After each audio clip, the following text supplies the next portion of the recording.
احمق لوگ کہیں گے کہ مسلمان جس قبلے پر پہلے سے چلے آتے تھے اب اس سے کیوں منہ پھیر بیٹھے؟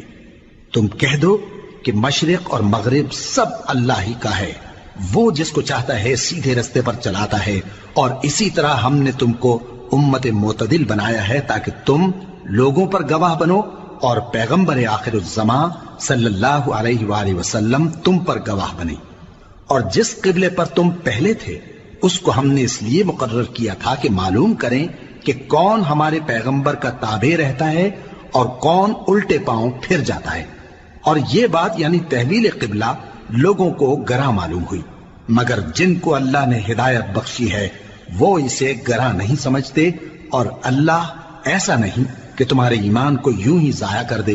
اللہ تو لوگوں پر بڑا مہربان ہے، صاحب رحمت ہے۔ اے پیغمبر صلی اللہ علیہ وآلہ وسلم، ہم تمہارا آسمان کی طرف منہ اٹھانا دیکھ رہے ہیں، سو ہم تم کو اسی قبلے کی طرف جس کو تم پسند کرتے ہو منہ کرنے کا حکم دیں گے۔ تو اپنا منہ مسجد حرام یعنی خانہ کعبہ کی طرف پھیر لو، اور تم لوگ جہاں ہوا کرو نماز پڑھنے کے وقت اسی مسجد کی طرف منہ کر لیا کرو۔ اور جن لوگوں کو کتاب دی گئی ہے وہ خوب جانتے ہیں کہ یہ نیا قبلہ ان کے پروردگار کی طرف سے حق ہے،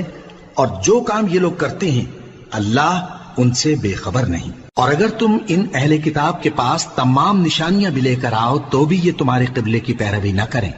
اور تم بھی ان کے قبلے کی پیروی کرنے والے نہیں ہو، اور ان میں سے بھی بعض کے قبلے کے پیرو نہیں۔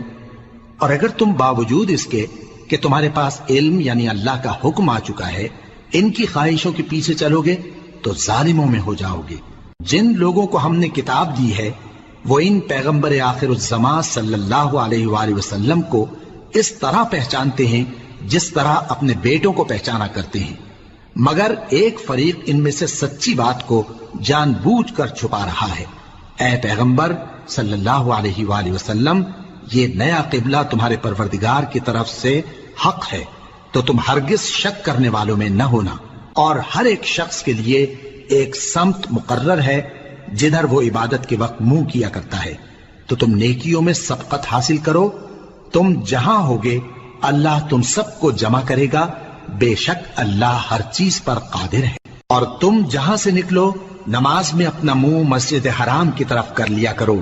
بے شبہ یہ تمہارے پروردگار کی طرف سے حق ہے، اور تم لوگ جو کچھ کرتے ہو اللہ اس سے بے خبر نہیں۔ اور تم جہاں سے نکلو مسجد حرام کی طرف منہ کر کے نماز پڑھا کرو، اور مسلمانوں تم جہاں ہوا کرو اسی مسجد کی طرف رخ کیا کرو۔ یہ تاکید اس لیے کی گئی ہے کہ لوگ تم کو کسی طرح کا الزام نہ دے سکیں، مگر ان میں سے جو ظالم ہیں وہ الزام دیں تو دیں، سو ان سے مت ڈرنا اور مجھی سے ڈرتے رہنا، اور یہ بھی مقصود ہے کہ میں تم کو اپنی تمام نعمتیں بخشوں،